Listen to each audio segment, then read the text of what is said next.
तो कलाम मुक़द्दस में लिखा है आप मसलूब कर दिए गए, आपको दफन किया गया, आप तीसरे दिन फिल हकीकत मौत और कब्र पर फतेह पाकर जिंदा हो गए, और जिंदा होने के बाद अपने शागिर्दों को पास बुला कर कहते हैं आसमान और जमीन का कुल इख्तियार मुझे दिया गया है, अब मैं तुम्हें हुक्म देता हूं जाओ सब कौमों को शागिर्द बनाओ और उन्हें भेजे और उन्हें खुद उसके नाम से बपतिस्मा दो, और जो ईमान लाए उन्हें निजात मुफ्त मिलेगी, जो यीशु पर ईमान ले आएगा गुनाहों की मुआफी उसकी हो जाएगी। और ईमान की किताब में लिखा है गुनाहों की मुआफी सारी कौमों में यीशु के नाम से की जाएगी।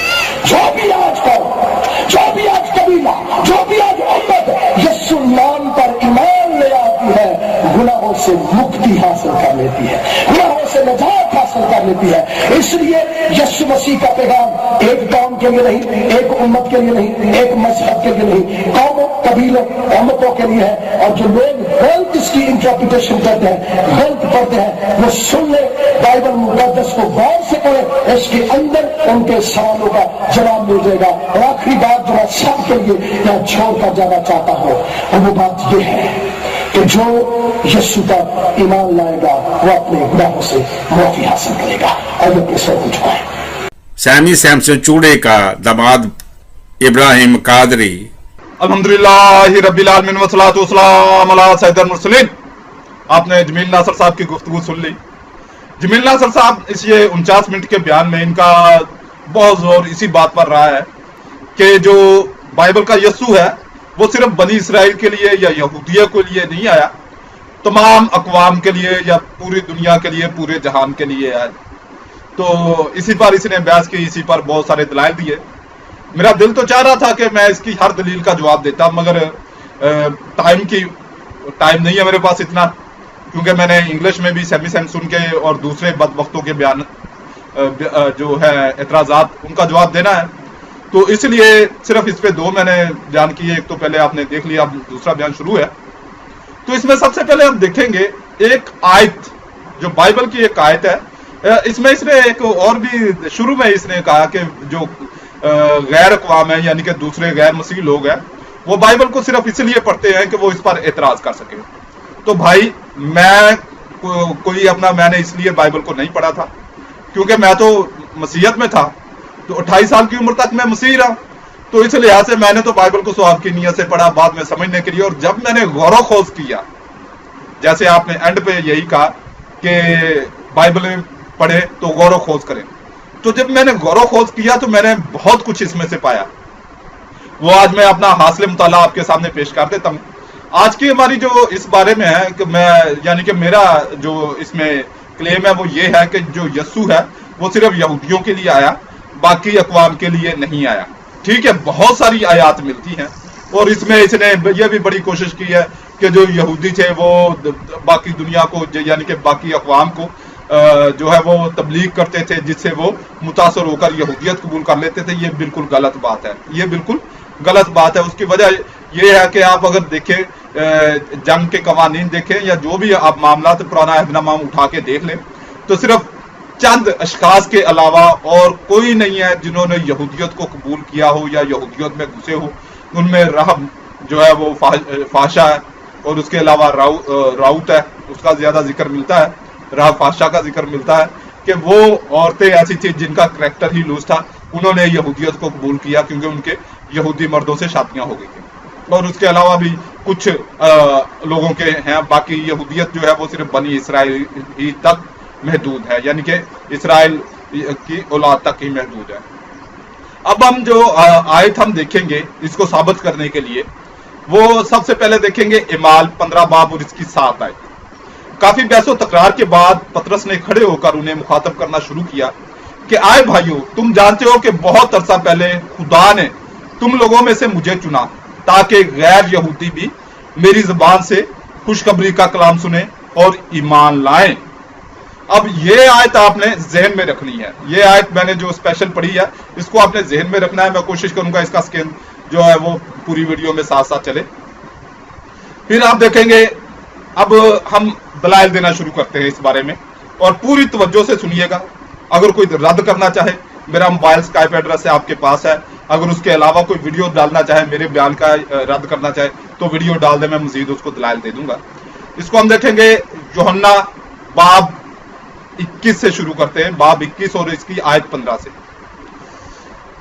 जब वो खाना खा चुके हैं तो यीशु ने शमौन पतरस से कहा, शमौन यूहन्ना के बेटे, क्या तू मुझसे इन सबसे ज्यादा मोहब्बत रखता है? उसने कहा, हाँ खुदावंद, तू तो जानता ही है कि मैं तुझसे मोहब्बत रखता हूं। यीशु ने उससे कहा, मेरे बर्रों को चारा दे। यीशु ने फिर कहा, शमौन यूहन्ना के बेटे, क्या तू वाकई मुझसे मोहब्बत रखता है? उसने जवाब दिया, हाँ खुदावंद, तू तो जानता ही है कि मैं तुझसे मोहब्बत रखता हूं। यीशु ने कहा, तो फिर मेरी भेड़ों की गल्लाबानी कर। उसने तीसरी बार फिर पूछा, शमौन यूहन्ना के बेटे, क्या तू मुझसे मोहब्बत रखता है? पतरस को रंज पहुंचा, क्योंकि यीशु ने उससे 3 दफा पूछा था कि क्या तू मुझसे मोहब्बत रखता है? उसने कहा, खुदावंद, तू तो सब कुछ जानता है, तुझे खूब मालूम है कि मैं तुझसे मोहब्बत रखता हूं।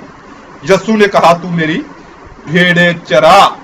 अब मजीद हम आगे बढ़ते हैं, इसी को हम आगे लेंगे, तो इसको हम देखेंगे मरकस बाब 16, यानी कि ये मैंने जो पहले पढ़ा यूहन्ना वाला हवाला, इससे ये साबित हो गया कि यीशु ने यूहन्ना को किस मुकाम पर खड़ा किया था। यूहन्ना को माजरत शमौन पतरस को इस मुकाम पर खड़ा किया कि वो जो उम्मत मसीहत है उसकी गल्लाबानी करे, या उसका हेड मुकर्रर किया, मरकज या उसको मरकजी लीडर करार दिया। तो अब इसको मजीद हम देखते हैं मरकस बाब 16 और इसकी आयत 15 से। फिर उसने उनसे कहा, यानी कि यीशु ने उनसे कहा, सारी दुनिया में जाकर तमाम लोगों में अंजील की मुनादी करो। ये आयत ज़हन में रखिएगा, जो ईमान लाए और बपतिस्मा ले वो निजात पाएगा, लेकिन जो ईमान ना लाए वो मुजरम करार दिया जाएगा। और जो ईमान लाएंगे उनके दरमियान ये मोजे होंगे, वो मेरे नाम से बदरूहों को निकालेंगे, नई नई जुबानें बोलेंगे, अगर वो सांपों को उठा लेंगे और कोई मोहलक चीज पी लेंगे तो उन्हें कुछ नुकसान ना पहुंचेगा। वो बीमारों पर हाथ रखेंगे और शिफा पाएंगे, और बीमार शिफा पाएंगे। जब खुदावंद यीशु से कलाम कर चुका तो वो आसमान पर उठा लिया गया और खुदा के दाएं तरफ बैठ गया। तब उन्होंने जगह जगह जाकर मनादी की और खुदावंद उनके साथ मिलकर काम करता रहा और कलाम को उन मौजों के जरिए जो साथ साथ होते थे साबित करता रहा। अब यहां पर आपने देखा कि कितनी खुली बात है।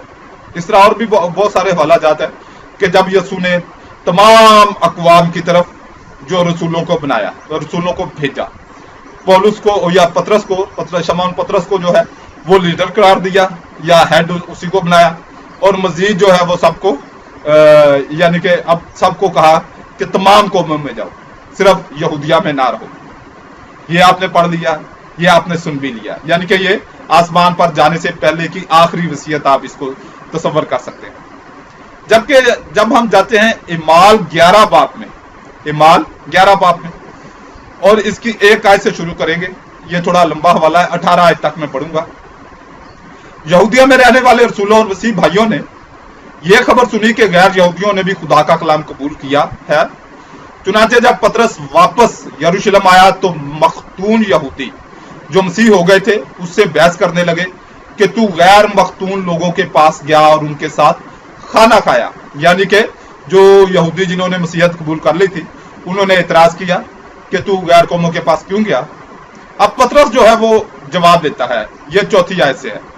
पतरस ने उनसे सारा वाकया शुरू से आखिर तक तरतीबवार यूं बयान किया, मैं याफा शहर में दुआ में मशगूल था कि मुझ पर बेखुदी तारी हो गई और मुझे एक रोया दिखाई दी।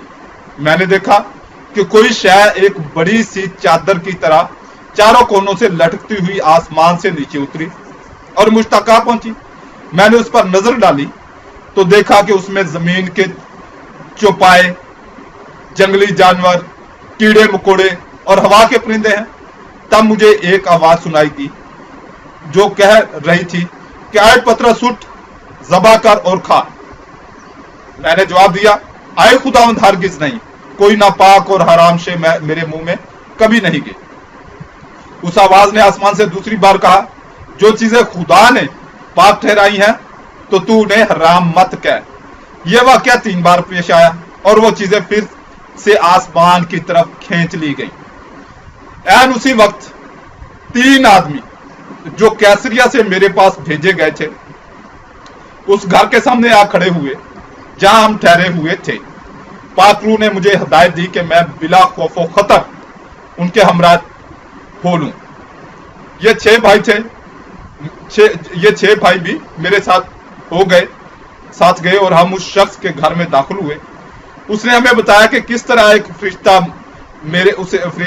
उसे घर में नजर आया और कहने लगा कि याफा में किसी आदमी को भेजकर शमौन को, जो पतरस कहलाता है, बुलवा ले। वो आकर तुझे एक ऐसा पैगाम देगा जिसके जरिए तू और तेरे खानदान के सारे अफराद निजात पाएंगे। जब मैंने वहां जाकर पैगाम सुनाना शुरू किया तो पाक रूह उन पर उसी तरह नाजुल हुआ जैसे शुरू में हम पर नाजुल हुआ था। तब मुझे याद आया कि खुदावंद ने कहा था, यूहन्ना ने तो पानी से बपतिस्मा दिया, लेकिन तुम पाक रूह से बपतिस्मा पाओगे। बस अगर खुदा ने उन्हें नेमत दी जो हमें खुदावंद यीशु पर ईमान लाने के बायस दी गई थी, तो मैं कौन था कि खुदा के रास्ते में रुकावट बनता। जब उन्होंने ये सुना तो खामोश हो गए और खुदा की तमजीद करके कहने लगे, तब तो साफ जाहिर है कि खुदा ने गैर यहूदियों को भी तौबा करके जिंदगी पाने की तौफीक अता फरमाई है। अब जो मैंने ये 18 आयात आपके सामने पढ़ी किस लिए पढ़ी? सिर्फ इस वजह से कि आपको समझ आ जाए कि यीशु ने जब आखिरी वसीयत की, तमाम जो शागिर्द हैं, यानी कि 11 शागिर्द को हम ले लेते हैं कि 11 शागिर्द ही, और ये उस वक्त का वाकया है कि जब यीशु स्पेशली, मैंने इसीलिए शुरू में जो यूहन्ना के पतरस के बारे में ये पढ़ दिया कि पतरस को स्पेशली कहा गया, लीडरशिप दी गई। क्या किया गया? लीडरशिप दी गई। और उसी वक्त यीशु ने तमाम अकवाम को, यानी कि गैर यहूदियों को भी, गैर बनी इसराइल को तबलीग करने का हुक्म दिया। मगर फिर आप देखें कि पतरस जो है वो गैर अकवाम में मनादी नहीं करता, और जब उसको तमसीलन एक बात समझाई जा रही है मगर फिर भी वो इसका इनकार करता है। उसके बाद स्पेशली उसको हुक्म दिया जा रहा है कि फला जगह चला जा, वो गैर यहूदी लोग हैं, उनको जाकर जो तबलीग कर।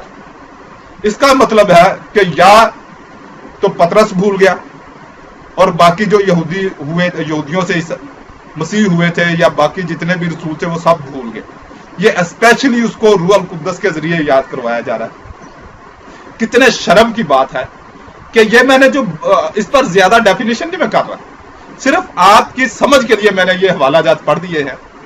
और एक और हवाला पढ़ देता हूं ताकि मजीद क्लियर हो गए। इसको आप देख ले, गिलतियों बाब 2 और आयत 11 से शुरू करेंगे। जब पतरस इंताकिया में आया तो मैंने सबके सामने उसकी मुखालफत की। कौन कह रहा? पौलुस कह रहा, क्योंकि वो गुलामत के लायक था। बात यह थी कि वो याकूब की तरफ से चंद अशखास के भेजे जाने से पेशतर गैर यहूदियों के साथ खाना खा लिया करता था। मगर जब वो लोग वहां पहुंचे तो पतरस ने यहूदियों के डर से गैर यहूदियों से किनारा कर लिया और उनके साथ खाना पीना छोड़ दिया। वहां के बाकी मसीह भाइयों ने जो पहले यहूदी थे इस रियाकारी में पतरस का साथ दिया, यहां तक कि बरनबास के कदम भी डगमगा गए। जब मैंने देखा कि उनकी ये हरकत खुशखबरी की सच्चाई के बरखिलाफ है तो मैंने सबके सामने पतरस से कहा कि तू यहूदी होने के बावजूद गैर यहूदी की तरह जिंदगी गुजारता है। तू किस मुंह से गैर यहूदियों को मजबूर करता है कि वो यहूदियों के रस्म रिवाज की पैरवी करें।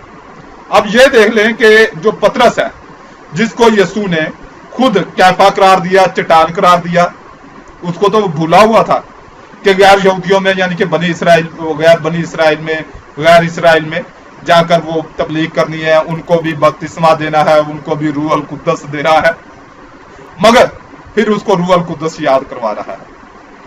इसका मतलब क्या बनता है? खुली और ओपन बात है। मैंने पहले भी कहा था कि मैं सिर्फ 1-2 हवाले ही दूंगा जिससे ये बात साबित हो जाएगी कि ये बिल्कुल ड्रामा और इख्तलाफ है। यीशु बाइबल के मुताबिक, आप बाइबल में से 1000 आयात हवाला जात निकाल लें कि यीशु जो है वो तमाम दुनिया के लिए आया, जबकि यीशु के खुद अल्फाज है कि मैं सिर्फ बनी इसराइल के लिए आया, बनी इसराइल के लिए आया। वो बहुत सारी आयात ऐसी है। उसके अलावा जब यीशु आखिरी वक्त में, यानी कि आखिरी वसीयत में यीशु क्या देता है कि मैं सारी दुनिया का आखिरत, यानी कि दुनिया जहां का, यानी कि दोनों जहां का मुझे इख्तियार दे दिया गया, तो ये भी झूठ है क्योंकि पौलुस ने इसको एंड पे वाजे कर दिया कि इस जहान का जो खुदा है, यानी कि मसीहत के जहान का जो खुदा है वो कौन है। देखिए दूसरा ग्रंथियों उसका 4 बाब उसकी 4 आयत। यानी उन बेईमानों के वास्ते जिनकी अक्लों को इस जहां के खुदा ने अंधा कर दिया है। इस जहान के खुदा ने यानी शैतान ने, और इस जहान का खुदा कौन है? ये इब्लीस है, ये शैतान है। और इस जहान का खुदा इब्लीस है। तो आप ये देखें कि कितना डिफरेंट है कि वो आखिरी जब वसीयत है उसको पतरस भूल गया था क्या? पतरस ने जो गैर यहूदियों की तरफ जाना मुनासिब नहीं ख्याल करता था, फिर वो उनके साथ खाने का भी मामला आया। कितना डिफरेंट है। इससे साबित यही होता है कि बाइबल के मुताबिक जो यीशु है वो सिर्फ यहूदियों के लिए आया। यीशु में और कुत्ते में कोई फर्क नहीं है। कुत्ता कुत्ता है, यीशु भी कुत्ता है। Hallelujah, hallelujah. खुदा की तारीफ करते हैं, सताइश करते हैं। खुदा हम यीशु की तारीफ हो, बड़े की तारीफ हो। और क्योंकि ये वो दिन है जिसमें हम खुदा की सलीब को याद करेंगे। और मंडे को जैसा कि आपको मालूम है कि हमारी इबादत है, खास इबादत जिसमें यीशु मसीह की सलीब और खास कलमात की बात होगी। तो इन ईदों के हवाले से हमने लास्ट टाइम भी बात की थी। आज हम खुदा के कलाम में से एक ऐसी भेद की बात सीखेंगे जो कलाम में बहुत देर से छुपी रही, बड़े सदियों से, साल हर साल से, लेकिन खुदावन ने इस आखिरी ज़माना में उसको खोला है। मेरे साथ देखिए मत्ती की इंजील उसका 13वां बाब,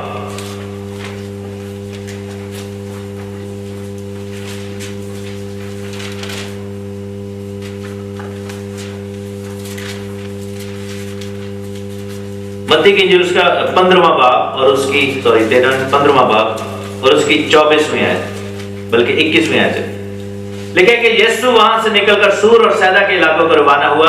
और देखो एक केनानी औरत उन सरहदों से निकली और पुकार कर कहने लगी कि आए खुदावंद इब्ने दाऊद मुझ पर रहम कर, एक बदरू मेरी बेटी को बुरी तरह सताती है। मगर उसने उससे कुछ जवाब ना दिया और उसके शागिर्दों ने पास आकर उससे अर्ज की कि उसे रुखसत कर दे क्योंकि वो हमारे पीछे चलाती है। उसने जवाब में कहा कि मैं इस्राएल के घराने की खोई हुई भेड़ों के सिवा और किसी के पास नहीं भेजा गया। यीशु मसीह किन के पास भेजा गया? The lost sheep of the house of Israel। House of Israel क्या है?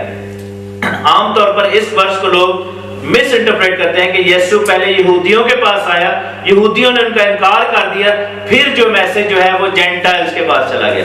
नहीं, इसका मतलब ये नहीं है। इसका मतलब ये है कि यीशु मसीह की पहली आमद जो थी, that was to recover the 10 tribes, that was to bring those 10 tribes back, that was to bring those house of Israel back into the house। खुदावंद की पहली आमद का मकसद क्या था? कि इस्राएल के घराने की खोई हुई भेड़ें जो हैं उनको वापस लेकर आऊं। वहां पर जो यीशु मसीह के टाइम पे जो मुल्के इस्राएल में यानी कि मुल्के केनान में जो लोग थे वो कौन थे? यहूदा का घराना। वो कौन लोग थे? यहूदी लोग थे। वो लोग जो थे वो इस्राएल के घराने में से नहीं थे, वो यहूदा के घराने में से लोग थे। इस्राएल के घराने के लोग कौन थे? खुदावंद ने क्या कहा कि my first coming is to recover the house of Israel. मैं इस्राएल के घराने की खोई हुई भेड़ों के सिवा किसी के पास नहीं भेजा गया, मैं यहूदियों के पास नहीं भेजा गया। दूसरे अल्फाज में खुदावंद कह रहे हैं, खुदावंद दूसरे अल्फाज में कह रहे हैं कि मैं यहूदियों के पास नहीं भेजा गया, मैं इफ्राइम के पास भेजा गया। मैं 10 कबीलों के लिए आया हूं क्योंकि ये भेड़ें जो है वो खो चुकी थी। खुदावंद ने क्या कहा कि जब जिसकी 99 भेड़ें उसमें से एक खो जाए तो वो क्या करता है? 99 को छोड़कर एक के पीछे जो जाता है। खुदावंद की बादशाही कैसे है कि एक औरत थी जिसके पास कितने सिक्के थे? 10 सिक्के थे, उसमें से एक जो था वो खो गया और उसको क्या किया? उसने तलाश किया। एक और हवाला जो खुदावंद ने तमसील दी, जिसको हम हमेशा रॉन्ग पढ़ते हैं, खुदावंद ने लूका की इंजील में एक तमसील दी और कहा कि एक शख्स के कितने बेटे थे? 2 बेटे थे। छोटे ने क्या कहा कि तू मेरा हिस्सा मुझे दे दे और वो चला गया। प्रॉब्लम यह है कि स्टोरी को जब हम पढ़ते हैं तो हम उसको बड़े सतही तौर पर जो है वो इंटरप्रेट करते हैं। हम कहते हैं कि देखिए जी गुनाहगार एक बच्चा सी, एक बच्चा जरा अच्छा सी, लेकिन वो जेलस था तो गुनाहगार को खुदा वापस बुलाते। नहीं, वो स्टोरी जो है वो हाउस ऑफ इस्राएल और हाउस ऑफ यहूदा के लिए है। जो बड़ा बेटा है वो यहूदी लोग हैं और छोटा बेटा जो है इफ्राइम का घराना। जो बड़ा बेटा जिसने पसंद नहीं किया कि इनको वापस लाया जाए वो यहूदा के घराना के लोग हैं। क्योंकि आपको पता है कि आज जब लोगों ने मसीह को कबूल किया तो मुखालफत किसने की? यहूदियों ने। کی. جب یسوع مسیح دنیا میں آئے تو ان کی مخالفت کس نے کی؟ یہودا کے گھرانے نے کی، کیونکہ یہودا کا گھرانہ جو تھا وہ جیلس تھا کہ یہ باقی جو ہے بیٹے واپس نہ آئیں، اور اس لیے خداوند یسوع مسیح نے اس وقت یہ سٹوری ان کو اس لیے بتائی کہ تم وہ بڑا بیٹا ہو، یو آر دیٹ بگر سن، جو کہ واپس نہیں لانا چاہتا. میرے ساتھ دیکھیں ہیبروز چیپٹر 8، نئے عہد نامے کی جو بات ہوتی ہے. نیا عہد کیا ہے؟ بہت سارے لوگ کہتے ہیں جی ہم اب نئے عہد کے نیچے ہیں.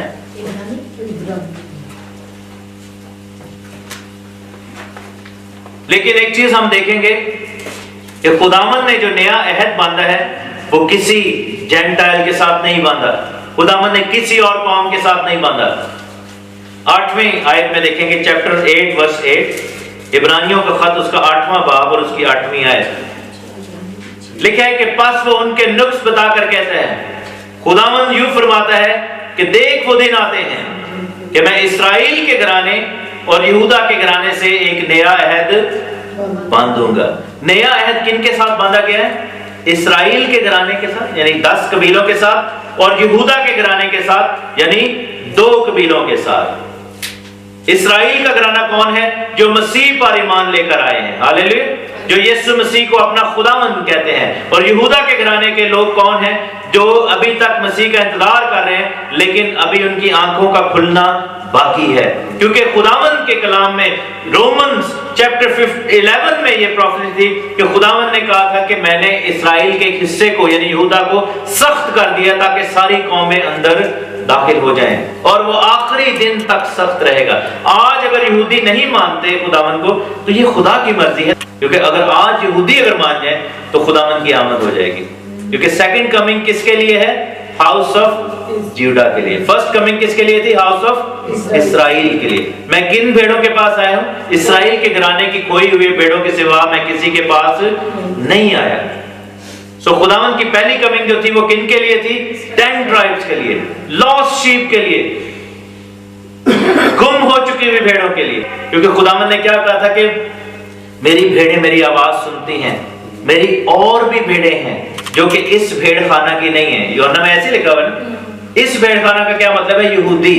اور بھیڑیں کون سی ہیں؟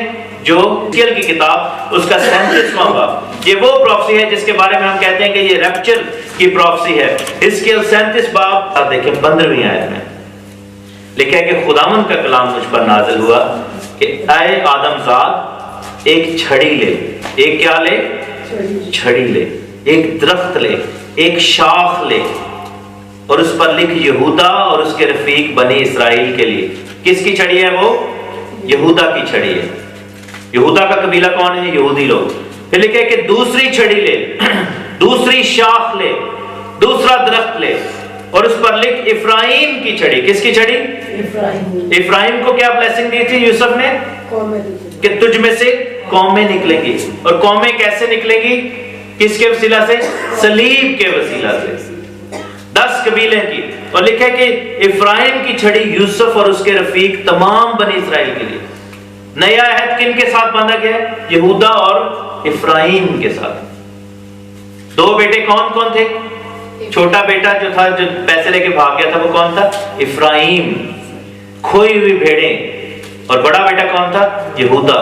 اور یہاں پر لکھے کہ 2 چھڑیاں لی، 2 شاخیں لی، اور ان کو خداوند نے کیا کیا؟ ایک کر دیا. اور لکھا کہ ان کو جوڑ دے اور ایک ہی چھڑی تیرے لیے ہو جائیں گے اور وہ تیرے ہاتھ میں ایک ہو جائیں گے. جب تیری قوم کے لوگ تجھ سے پوچھیں گے اور کہیں گے کہ ان کاموں سے تیرا کیا مطلب ہے، کیا تو ہم کو نہیں بتائے گا؟ تو ان سے کہنا کہ خداوند خدا یوں فرماتا ہے کہ دیکھ میں یوسف کی چھڑی کو جو افرایم کے ہاتھ میں ہے اور اس کے رفیقوں کو یعنی کہ باقی 9 قبیلوں کو جو اسرائیل کے قبائل ہیں لوں گا اور یہودا کی چھڑی کے ساتھ جوڑ دوں گا جو ان کو ایک ہی چھڑی بنا دوں گا. یعنی کہ مسیحیوں کو اور یہودیوں کو ملا کر ایک بنا دوں گا. لکھے کہ وہ چھڑیاں جن پر تو لکھتا ہے ان کی آنکھوں کے سامنے تیرے ہاتھ میں ہوں گی. اور تو ان سے کہنا خداوند یہ فرماتا ہے کہ میں بنی اسرائیل کو قوموں کے درمیان جہاں جہاں ہو گئے ہیں نکال لاؤں اور ہر طرف سے ان کو فراہم کروں گا اور ان کو ان کے ملک میں لاؤں گا. میں ان کو اس ملک میں اسرائیل کے پہاڑوں پر ایک ہی قوم بناؤں گا اور ان سب پر ایک ہی بادشاہ ہوگا. وہ آگے کو نہ 2 قومیں ہوں گے نہ 2 مملکتوں میں تقسیم کیا جائے گا. آج کل کیا ہے، دو قوماں ہیں، کہ تسی کون ہوندے جی؟ اسی یہودی ہونے ہیں. تسی کون ہوندے جی؟ اسی کرسچن ہونے ہیں. ہماری قوم کیا ہے؟ ہم مسیحی ہیں. ان کی قوم کیا ہے؟ وہ یہودی ہیں. وہ علیحدہ چھڑی بن گئی، ہم ایک علیحدہ چھڑی بن گئے. وہ اپنی راہ نکل گئے، ہم اپنی راہ نکل گئے. لیکن یسوع نے آ کر کیا کیا ہے کہ ان دونوں چھڑیوں کو پکڑا ہے اور ان کو ملا کر ایک شاخ بنا دیا. ٹھیک ہے؟ تب پھر کیا ہوگا؟ تب پھر ایک ہی گلہ ہوگا اور ایک ہی چرواہا ہوگا، ایک ہی بادشاہ ہوگا اور دو قومیں نہیں ہوں گی، جیلسی نہیں ہوں گی. That is God's plan. خدا کا پلان جو ہے وہ اپنی جگہ پہ چل رہا ہے. لوگ جتنا مرضی کہیں کہ جی افریقہ بھی بڑا کام ہو رہا ہے، ادھر بھی بڑا کام، نہیں، خداوند کو پتہ ہے کہ وہ کیا کام ہو رہا ہے. تو کن کے نام لکھا گیا؟ عبرانیوں کے نام لکھا گیا. مسیحیوں کے لیے ایک اور بھی لفظ ہے، وہ کیا ہے؟ عبرانیوں، ہیبروز، کیونکہ ہم اپنے باپ ابراہیم سے ہیں. ٹھیک ہے نا؟ اور ہمارا سب کا باپ جو ہے وہ کون ہے؟ خدا یسوع مسیح. اور بائبل میں لکھا ہے خداوند خدا، تو بائبل میں لکھا ہے کہ ہم سب جتنوں نے بپتسمہ لیا ہے ہم ابراہیم کے وارث، وعدہ کی نسل کے وارث ہو گئے ہیں. کیسے ہوئے ہیں؟ یہ چیز یہودی کو نہیں سمجھ آتی، کیونکہ یہودی نہیں دیکھنا چاہتا. وہ نہیں چاہتا کہ افرایم کے قبیلہ کے لوگ واپس آ جائیں. یہودی نہیں چاہتا کہ 10 قبیلے آ جائیں. وہ جیلس ہے. ان کو یہ ہوتا ہے کہ یہ انہوں نے ہمیں چھوڑ دیا، یہ لوگ ہمیں چھوڑ کر نکل گئے. سامریوں سے وہ کیوں نفرت کرتے تھے؟ کیونکہ وہ ناردرن ٹرائبز کے لوگ تھے، ان کو وہ جو ہے وہ ناپسند کرتے تھے. لیکن خداوند یسوع مسیح نے اپنی پریچنگ کا آغاز نیچے سے یہودا سے کیوں نہیں کیا تھا؟ ہی اسٹارٹڈ فرام گیلیلی، جو کہ نارتھ میں تھا، کیونکہ وہ ناردرن کنگڈم کو ریپرزینٹ کر رہا تھا. لیکن جب خداوند یسوع مسیح اپنی سیکنڈ کمنگ میں آئیں گے تو بائبل میں لکھا ہے کہ جنہوں نے اس کو چھیدا وہ اس کو دیکھیں گے. کنہوں نے چھیدا تھا؟ ہاؤس آف جیوڈا نے چھیدا. یہودا کے گھرانے نے ان کو چھیدا تھا. یہودا کے گھرانے نے اس کو کیل لگائے، یہودا کے گھرانے نے اس کو سلیب دی. لیکن ہاؤس آف افرایم کے لیے وہ آئے تھے. خداوند آپ کو بڑی برکت دے. آمین. فرمان اللہ رب العزت ہے، بے شک جو ایمان لائے اور اللہ کے لیے گھر بار چھوڑے اور اللہ کی راہ میں اپنے مالوں اور جانوں سے لڑے، اگر وہ دین میں تم سے مدد چاہیں تو تم پر مدد دینا واجب ہے. سورہ الانفال آیت 72. غیر مسلم جب اسلام قبول کرتا ہے، اس کا خاندان، رشتہ دار، برادری اس کی جان کی دشمن بن جاتی ہے، اس پر تشدد ہوتا ہے، اسے گھر سے نکال دیا جاتا ہے، وہ تہی دست و تہی دامن ہو جاتا ہے. اس صورت میں امت مسلمہ کی ذمہ داری بنتی ہے کہ اسے پوری طرح دین و دنیا میں بحال کیا جائے. نیو مسلم کا اکرام کرنا میرے آقا کریم صلی اللہ علیہ وسلم کی سنت مبارکہ ہے.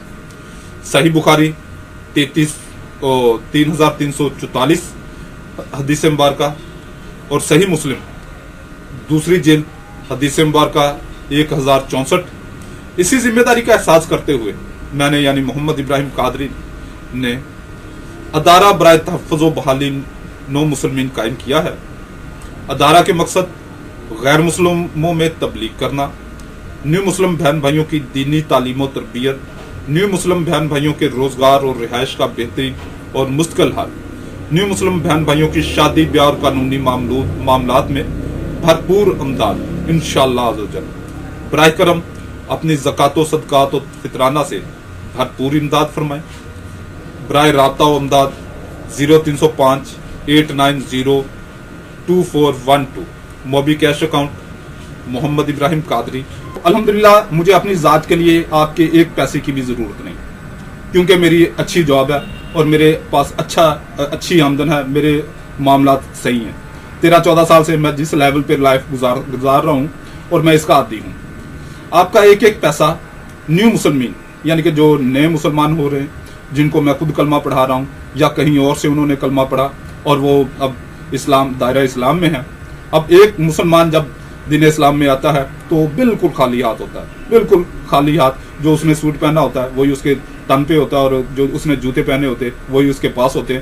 ورنہ جیسے ہی وہ، اب میں بھی اچھی فیملی سے بلانگ کرتا ہوں، مگر یعنی کہ اسٹرانگ روپے پیسے والی فیملی سے بلانگ کرتا ہوں، مگر جیسے میں نے اسلام قبول کیا تہی دامن ہو گیا، تہی دست ہو گیا. تو الحمدللہ میں نے تو مزدوریاں کی وغیرہ سیٹ ہو گیا.